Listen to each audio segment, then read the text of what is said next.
Hi everyone, welcome back to my YouTube channel. I hope कि आप सब बहुत अच्छे होंगे। लास्ट पार्ट में हमने देखा था कि शाओ शिंगजेंग ने वांगजी को बताया था कि वो विंग को अपनी सच्चाई बता दे, लेकिन वांगजी इस सब से डर रहा था। वो सोच रहा था कि अगर उसने विंग को अपनी सच्चाई बताई और विंग उसे छोड़कर चला गया तो फिर क्या होगा।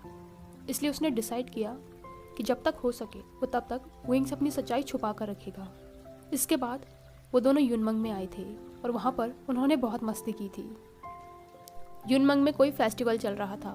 उन लोगों ने लालटेन जलाई। वहाँ पर बहुत ज़्यादा भीड़ थी, जिस वजह से लोग एक दूसरे को धक्का दे रहे थे और ये चीज़ वांगजी को अनकंफर्टेबल कर रही थी। विंग भी ये समझ गया था, इसलिए उसने उसका हाथ पकड़ा और उसे उस भीड़ से बाहर लेकर आया। वो कहता है, अजान, अब फायर क्रैकर्स जलने का टाइम हो गया है। यहाँ पर बहुत ज़्यादा भीड़ है, इसलिए मैं तुम्हें एक बेटर प्लेस पर लेके चलता हूँ जहाँ से हम सब कुछ अच्छे से देख सकते हैं। विंग उसे एक बड़े से पेड़ के पास लेके आया। इसके बाद वो आसानी से उस पेड़ पर चढ़कर एक मोटी सी ब्रांच पर बैठ गया। उसने नीचे देखकर वांगजी से कहा, अजान, अब तुम्हारी बारी है, ऊपर आओ। इस पर अजान ने उसे हेजिटेशन में देखा। जब वो बच्चा था तब वो कभी भी पेड़ पर नहीं चढ़ा। वो बाकी बच्चों को देखता था जो उसकी एज के थे और पेड़ों पर चढ़ते थे, गिरते थे, अपने कपड़े गंदे करते थे, लेकिन उसे ऐसी अपॉर्चुनिटी कभी भी नहीं मिली। उसने कहा, मुझे पेड़ पर चढ़ना नहीं आता। इस पर विंग शॉक हो गया था। वो कहता है, तुम पेड़ पर कभी भी नहीं चढ़े? तो वांगजी ने एम्बैरेसमेंट में अपना सिर झुका लिया। विंग कहता है, कोई बात नहीं, मैं तुम्हें सिखाता हूँ। एक काम करो, वो जो ब्रांच है ना, वहाँ पर अपना पैर रखो और इस वाली ब्रांच को पकड़ो। वांगजी ने बिल्कुल वैसा ही किया जैसा उसे विंग ने सिखाया। विंग भी उसकी मदद करने के लिए थोड़ा नीचे झुका। उसने वांगजी को पकड़कर ऊपर खींच लिया। वो वांगजी को बिठाकर स्माइल करते हुए कहता है, कैसा लगा? इस पर वांगजी ने स्माइल किया। तभी जोर की आवाज़ हुई और पूरा आसमान लाइट से भर गया। वांगजी ने लेक के ऊपर देखा तो बहुत सारी फायर क्रैकर्स फट रहे थे। पैलेस में भी बहुत बार जब सेलिब्रेशन होते थे तो उसने फायर क्रैकर्स को फूटते हुए देखा था और उसे वो बहुत ज़्यादा ब्यूटीफुल भी लगते थे, लेकिन बचपन से ही उसे उसके इमोशंस को शो करना नहीं सिखाया गया था। इसलिए वांगजी ने कभी भी ये महसूस ही नहीं किया कि वो कितने ब्यूटीफुल हैं, लेकिन अभी वो उन्हें इतने एडमायरर से देख रहा है जैसे उनसे ब्यूटीफुल कुछ हो ही ना। तभी उसने नोटिस किया कि विंग भी उसे देख रहा है। वो बहुत ही ज़्यादा हैंडसम लग रहा था। वांगजी हमेशा चाहता है कि जिस तरीके से विंग उसे अभी देख रहा है उसी तरीके से वो उसे हमेशा देखता रहे और उसके अलावा वो किसी और के बारे में सोचे भी ना। फिर वांगजी ने पूछ लिया, क्या हुआ? तो विंग कहता है, कुछ भी नहीं। इस पर वांगजी कहता है, कुछ तो हुआ है, वरना तुम मुझे इस तरीके से क्यों देख रहे हो? इस पर विंग कहता है, अजान, तुम बहुत ज़्यादा ब्यूटीफुल हो। एम्बैरेसमेंट में वांगजी ने दूसरी तरफ देखा, लेकिन विंग ने उसकी चिन पकड़ ली थी। वो उसके चेहरे को अपनी तरफ करता है। विंग की आंखों में अभी भी स्पार्कल था, लेकिन उसके साथ साथ उसकी आंखें डार्क थी। वांगजी को एक अजीब सी सेंसेशन महसूस हो रही थी और उसकी बैली में बहुत ज़्यादा हीट भी फील हो रही थी। उसे नहीं पता कि उन दोनों में से कौन आगे बढ़ा, लेकिन सडनली वो दोनों किस कर रहे थे। वो किस बहुत ही ज़्यादा हॉट, डेस्परेट और वेट था। वांगजी ने विन किया और विंग ने अपनी टंग को उसके मुंह में इंसर्ट कर दिया। तभी विंग ने पेन की आवाज़ निकाली क्योंकि वांगजी ने उसके लोअर लिप पर बाइट कर लिया था। उसने वांगजी को खुद से अलग किया। वो कहता है, अजान, वापस इनमें चलते हैं। वांगजी का दिल जोर जोर से धड़कने लग गया था। उसकी बॉडी में एड्रेनलिन बहुत ही तेज़ी से रिलीज़ हो रहा था। उसने नोट किया और विंग ने पेड़ से उतरने पर उसकी मदद की। उन दोनों ने एक दूसरे के हाथ पकड़ रखे थे और वो लोगों की भीड़ से होते हुए इनकी तरफ चले गए। अपने रूम में पहुंचते ही विंग ने वांगजी को दरवाजे की तरफ पुश किया और उसे हार्शली किस करने लगा। वांगजी ने अपने आर्म्स और लेग्स विंग के ऊपर रैप कर लिए थे। विंग उसकी नेक को सक करने लगा और वांगजी मोर्निंग करने लग गया। वांगजी ने विंग का नाम लिया तो विंग कहता है, अजान, तुम बहुत ज़्यादा ब्यूटीफुल हो और तुम्हारी आवाज़ बहुत ज़्यादा प्यारी है, मैं इसे सुनना चाहता हूँ। वांग जी सिर्फ विंग का नाम ले रहा था। विंग उसे लेकर बेड की तरफ गया। वो अभी भी उसकी नेक में किस कर रहा था। उन दोनों ने ही अपने क्लोज को निकाला। विंग कहता है, अजान तुम बहुत ज़्यादा ब्यूटीफुल हो, मेरे अलावा अगर किसी ने भी तुम्हें ऐसे देखा तो मैं उसे मार दूंगा। इस पर वांग जी कहता है, मैं सिर्फ तुम्हारा हूँ विंग। वो दोनों एक दूसरे को किस कर रहे थे। उनका लव मेकिंग स्टार्ट हो गया था। उनका लव सेशन खत्म होने के बाद विंग वांग जी के ऊपर लेटा हुआ था और गहरी गहरी सांसें ले रहा था। वांग जी धीरे धीरे उसके पूरे चेहरे पर किस कर रहा था।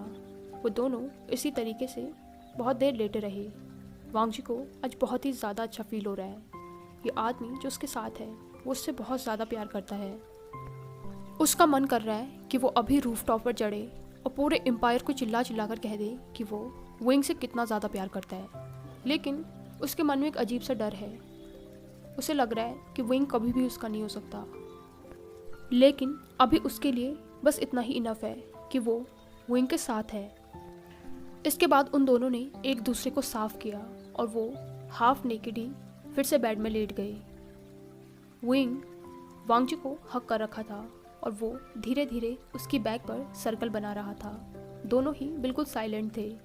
वांग जी विंग की हार्ट बीट को सुन रहा था। तभी वो साइलेंस को ख़त्म करते हुए विंग कहता है, अजान मैंने तुमसे कहा था ना कि मैं तुम्हें प्रोटेक्ट करने के लिए तुम्हारे आसपास नहीं रहूँगा। इस पर वांग जी ने कहा तो विंग कहता है, मैं अपने शब्दों को वापस लेना चाहता हूँ। वांग जी ने सरप्राइज में विंग की तरफ देखा। उसकी आंखों में एक अलग सी होप थी। उसने कहा, विंग तुम कहना क्या चाहते हो? विंग ने सॉफ्टली स्माइल किया और उसके बाद वांग जी के बालों को उसके कान के पीछे रखा। वो कहता है, मैं कहना चाहता हूँ कि मैं कभी भी तुमसे अलग नहीं होना चाहता हूँ। मैं तुम्हारे साथ रहना चाहता हूँ, तुम्हें प्रोटेक्ट करना चाहता हूँ, तुम्हारे साथ नाइट हंटिंग करना चाहता हूँ, डिलीशियस खाना खाना चाहता हूँ, घूमना चाहता हूँ, रात को छुपकर तुम्हारे साथ लेक में स्विमिंग करना चाहता हूँ, तुम्हें होल्ड करना चाहता हूँ, किस करना चाहता हूँ, तुमसे प्यार करना चाहता हूँ, हमेशा, हर दिन। वांग जी की आंखों में आंसू आ गए थे। वो कहता है, विंग फॉरएवर।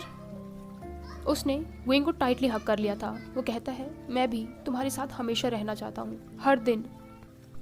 विंग की आंखों में भी आंसू आ गए थे। वो कहता है, अजान आई। इससे पहले कि वो अपनी बात पूरी कर पाता, किसी ने दरवाजे को जोर से किक किया। वहाँ से वाइट रोब्स पहने कुछ लोग अंदर आए। वांग जी ने उन्हें पहचान लिया था। वो इंपीरियल गार्ड्स थे। तभी गार्ड के पीछे पीछे उसके ब्रदर भी अंदर आए, जिन्होंने वांग जी को हाफ नेकेड सिचुएशन में एक आदमी के बगल में बेड में लेटे देखा। उनकी आंखें शॉक में बड़ी हो गई थी। वो जल्दी से बेड के पास गए और उन्होंने वांग जी को विंग से अलग किया। उन्होंने वांग जी को खींचा और गार्ड्स ने विंग को पकड़ लिया। उन्होंने विंग को ज़बरदस्ती फ्लोर पर घुटनों के बल बिठाया। वांग जी अपने भाई की पकड़ से अपने हाथ को छुड़ाने की कोशिश कर रहा था। शिचेन ने विंग को देखकर पूछा, तुम्हारा नाम क्या है? उसकी आवाज़ इतनी ज़्यादा कोल्ड थी। इससे पहले वांग जी ने कभी भी अपने भाई को इतना कोल्डली बात करते हुए नहीं सुना था। विंग ने घूरकर शिचेन की तरफ देखा। वो कहता है, अगर तुमने अजान को हर्ट भी किया ना तो देख लेना। इस पर शिचेन को और ज़्यादा सरप्राइज हुआ। उसने मुड़कर वांग जी की तरफ देखा और फिर से विंग की तरफ देखकर कहता है, तुम्हें इस समय अपनी चिंता करनी चाहिए। मैं तुमसे फिर से पूछ रहा हूँ, तुम्हारा नाम क्या है? एक गार्ड ने पीछे से विंग पर किक किया और विंग के मुंह से पेन की आवाज़ निकली। वांग जी उसे रोकने को बोल रहा था।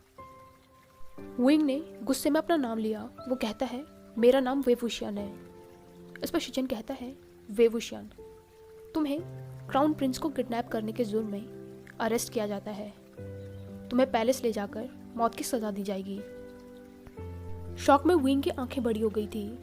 वांग जी ने अपने ब्रदर के रोप्स को पकड़ा और वो ज़मीन पर बैठ गया था। वो बहुत ज़्यादा रो रहा था। वो कहता है, ब्रदर प्लीज़, आप मेरी बात क्यों नहीं सुन रहे हैं? विंग की कोई भी गलती नहीं है। मैं घर से भागा था, उसने सिर्फ मेरी मदद की है, उसने मुझे सेफ रखा है, प्लीज़ उसे छोड़ दीजिए। शिचेन ने सरप्राइज में वांग जी का नाम लिया। उसने अपने भाई को इतना इमोशनल कभी भी नहीं देखा था और अपनी मदर की मौत के बाद तो कभी भी नहीं। वो ये भी जानता है कि उसका ब्रदर ऐसे पर्सन को कभी भी नहीं बचाएगा जिसने उसके साथ कुछ गलत किया हो या जो बुरा आदमी हो। उसे बहुत ज़्यादा सिर दर्द होने लग गया था। वो कहता है, वांग जी ठीक है, मैं इसे छोड़ दूंगा, कुछ भी नहीं करूंगा। उन्होंने गार्ड को विंग को रिलीज़ करने का ऑर्डर दिया। वांग जी क्रॉल करके विंग के पास गया। वो उसके चेहरे को सहला रहा था, चेक कर रहा था कि कहीं उसे कोई इंजरी तो नहीं आई। लेकिन तभी विंग डिसबिलीफ में कहता है, तुम क्राउन प्रिंस हो। वांग जी एक बार फिर से रोने लगा। वो कहता है, wing please, I am sorry, मैं तुम्हें हर्ट नहीं करना चाहता था, मुझे माफ़ कर दो। विंग बहुत ही ज़्यादा कंफ्यूज लग रहा था। उसकी आंखों में बहुत ज़्यादा सैडनेस थी। वो कहता है, तुमने मुझसे झूठ क्यों बोला? इससे वांग जी को और भी ज़्यादा बुरा लगा। उसके आंसू बिल्कुल भी नहीं रुक रहे थे। वांग जी कहता है, विंग जैसा तुम सोच रहे हो वैसा मुझे कभी भी ट्रीट नहीं किया गया। मैं एक बार खुद के लिए ज़िंदगी जीना चाहता था और तुमने मुझे वो ज़िंदगी जीना सिखाया है। तुमने मुझे वैसे देखा जैसे मैं हूँ। मैंने तुमसे झूठ बोला क्योंकि मैं तुम्हें खोना नहीं चाहता था, लेकिन मैं सच कह रहा हूँ, जो भी मैं तुम्हारे लिए फील करता हूँ वो बिल्कुल सच है। मैं तुमसे प्यार करता हूँ और ये बात बिल्कुल सच है, प्लीज़ मेरा यकीन करो। इससे पहले कि विंग उसका कोई रिस्पॉन्स देता, शिचन ने वांग जी को उसके पैरों पर खड़ा किया और उसने उसके बाहर से अपने आउटर रोब्स को लपेट लिया ताकि वो थोड़ा सा डिसेंट दिखे। उसने वांग जी को वहाँ से बाहर खींचा। वांग जी पीछे मुड़ने की कोशिश कर रहा था। वो विंग से बात करना चाहता था, लेकिन शिचन ने उसे बिल्कुल भी पीछे नहीं देखने दिया। वो उसे खींचते हुए कैरेज तक लेकर आया। वांग जी को सुनाई दे रहा था कि अंदर से विंग उसका नाम ले रहा है। इनके बाहर बहुत ज़्यादा भीड़ इकट्ठा हो गई थी। वो सभी लोग इस सीन को देख रहे थे। शिचन ने वांग जी को कैरेज में बिठाया। उसने ड्राइवर को कहा, जल्दी यहाँ से चलो। वांग जी विंडो से बाहर देख रहा था। इन और भी छोटी होती जा रही थी। उसने देखा कि विंग इनसे बाहर दौड़ कर आ रहा है, लेकिन अब वो लोग बहुत ही दूर आ गए थे। यहाँ तक तो विंग की आवाज़ भी नहीं पहुँच रही थी। पूरी जर्नी उनकी ऐसे साइलेंटली जाने वाली थी, सिर्फ घोड़े के चलने की आवाज़ आ रही थी। तभी शिचन कहता है, वांग जी तुम ठीक हो? वांग जी ने कुछ भी नहीं कहा। वो बिल्कुल साइलेंट था। शिचन उससे बात करने की कोशिश करता है। वो कहता है, तुम्हें पता है हम कितना ज़्यादा परेशान हो गए थे। अंकल तो बहुत ही ज़्यादा स्ट्रेस्ड हो गए थे। वो कितने लंबे समय से तुम्हारी बर्थडे की तैयारी कर रहे हैं। वो तो इस बात से डर रहे थे कि कहीं इस बर्थडे को सेलिब्रेट करने के लिए तुम जिंदा भी होंगे या नहीं। अपने बर्थडे की बात सुनकर वांग जी ने खुद को कर्ल कर लिया और वो और भी ज़्यादा रोने लगा। वो बिल्कुल भी अपने इस बर्थडे के बारे में नहीं सोचना चाहता है, जहाँ पर बहुत से आदमी आएंगे और शादी के लिए उसका हाथ मांगेंगे, लेकिन उनमें से कोई भी वो नहीं होगा जिससे वांग जी प्यार करता है। उनमें से उनका विंग नहीं होगा। उसे अपनी चेस्ट में बहुत ज़्यादा दर्द फील हो रहा था। जितना विंग से दूर जा रहा था उतना उसका दिल टूट रहा था। वो पूरे दिन रोता ही रहा। वो इतना ज़्यादा थक गया था कि उसे पता ही नहीं चला कि उसे कब नींद आ गई। बहुत ही हार्ड और हीटेड डिस्कशन के बाद वांग जी को व्हिप्लैश मारने की सज़ा दी गई। एडवाइज़र तो चाहते थे कि उसे और भी ज़्यादा कड़ी पनिशमेंट मिले, लेकिन जैसा कि अब उसकी मैरिज होने वाली है तो वो नहीं चाहते थे कि उसकी बॉडी पर कोई भी स्कार रहे। इसलिए उन्होंने उसे जितने दिन वो पैलेस से दूर रहा उतने ही व्हिप मारने की सज़ा दी। पनिशमेंट मिलने के बाद उसे हील होने में वांग जी को बहुत ज़्यादा टाइम लगा। उसे ज़्यादातर टाइम कोल्ड पॉन्ड में बिताना पड़ता था, जहाँ पर वो हमेशा विंग के बारे में न सोचने की कोशिश करता था। हील होने के बाद पैलेस में उसकी लाइफ बिल्कुल पहले की जैसे हो गई। उसे फिर से बताया जाने लगा कि उसे कैसे कपड़े पहनने हैं, कैसा खाना खाना है, किससे बात करनी है और कितनी करनी है। अभी गार्ड उसके चारों तरफ रहते थे और उसे हर बार नोटिस करते रहते थे। वांग जी ने भी ये रियलाइज़ कर लिया था कि पहले से ज़्यादा गार्ड अब उसे देखते हैं। एक बार वो फिर से उसी चिड़िया की तरह बन गया है जिसे सोने के पिंजरे में कैद कर लिया गया हो, लेकिन उसे इस बार पता है कि फ्रीडम क्या होती है। उसने उसका मज़ा चखा है, लेकिन इस बार तो उसके पंख ही काट दिए गए हैं। वो चाहे भी तब भी इस कैद से बाहर नहीं जा सकता है। 2 हफ्ते बाद वांग जी का बर्थडे भी आ गया। बहुत से मेजर और माइनर सेक्ट से बहुत से सेक्ट लीडर और उनके क्राउन प्रिंस आए थे शादी के लिए उसका हाथ मांगने। वांग जी को बहुत ही फाइन रोब्स पहनाए गए थे, बहुत सी ज्वेलरी में उसे सजाया गया था। कमरे से बाहर निकलते हुए वांग जी ने अपने हाथ में वो ब्रेसलेट भी पहन लिया जो विंग ने उसे दिया था। डिनर के टाइम पे शिचिन ने उस ब्रेसलेट को वांग जी के हाथ पर नोटिस किया। वांग जी की नज़र सिर्फ उस ब्रेसलेट पर थी। इससे शिचिन को ये पता चला कि वांग जी का दिल तो अब किसी और का है। डिनर के बाद वांग जी की एलिजिबिलिटी को अनाउंस किया गया। बहुत से सेक्ट के लीडर और सेक्ट के क्राउन प्रिंस उसके लिए लाइन लगाए खड़े थे, लेकिन वांग जी को उनमें कोई भी इंटरेस्ट नहीं है। ना ही कोई उनमें से वांग जी को प्यार करता है और ना ही वांग जी किसी से प्यार करता है। सभी लोग उसके लिए अपनी अपनी बातें रख रहे थे, लेकिन वांग जी ने कोई भी इंटरेस्ट नहीं दिखाया। उसका चेहरा बिल्कुल इमोशनलेस था। ये देखकर शिचिन थोड़ा नर्वस हो गया था। वो बार बार वांग जी की तरफ देख रहा था, लेकिन वांग जी ने अपने भाई को पूरी तरीके से इग्नोर किया है। वो जानता है कि उसका भाई भी ये जानता है कि वांग जी किसी और से प्यार करता है, उसका दिल किसी और को बिलोंग करता है। उसने अपने भाई से बहुत ज़्यादा रिक्वेस्ट की थी कि वो उसकी शादी विंग से ही करा दे, लेकिन उसके ब्रदर ने उसकी एक भी नहीं सुनी। वो कहते हैं कि विंग एक रॉक कल्टिवेटर है और एक क्राउन प्रिंस के लिए वो बिल्कुल भी वर्दी नहीं है। इसके बाद तो वांग जी ने भी अपने भाई से बिल्कुल बात नहीं की। एक पर्सन अपनी पोइट्री से वांग जी को इम्प्रेस करने की कोशिश कर रहा था। तभी ज़ोर से दरवाज़ा खुलने की आवाज़ आई। वांग जी ने देखा कि दरवाजे से विंग अंदर आया। उसके पीछे पीछे सोंगलैन और शाओ शिंगचैन भी थे। विंग को देखकर शिचिन ने टाइटली अपने थ्रोन को पकड़ लिया। पूरे कमरे में लोग आपस में एक दूसरे से बात करने लग गए। तभी उसके अंकल कहते हैं, तुम कोई रॉक कल्टीवेटर हो, तुम अपने आप को समझते क्या हो? इस तरीके से अंदर कैसे आ सकते हो? शिचिन कोल्डली उसकी तरफ देखकर कहता है, वे वुशियान, मुझे याद नहीं है कि मैंने तुम्हें यहाँ पर इनवाइट किया था। इस पर विंग कहता है, आपने नहीं किया था एम्परर। तो शिचिन कहता है, तो फिर तुम यहाँ पर कर क्या रहे हो? इस पर विंग कॉन्फिडेंटली कहता है, मैं क्राउन प्रिंस से शादी करना चाहता हूँ और उसका हाथ मांगने आया हूँ। हाय एवरीवन, आई होप कि आपको ये पार्ट पसंद आया हो।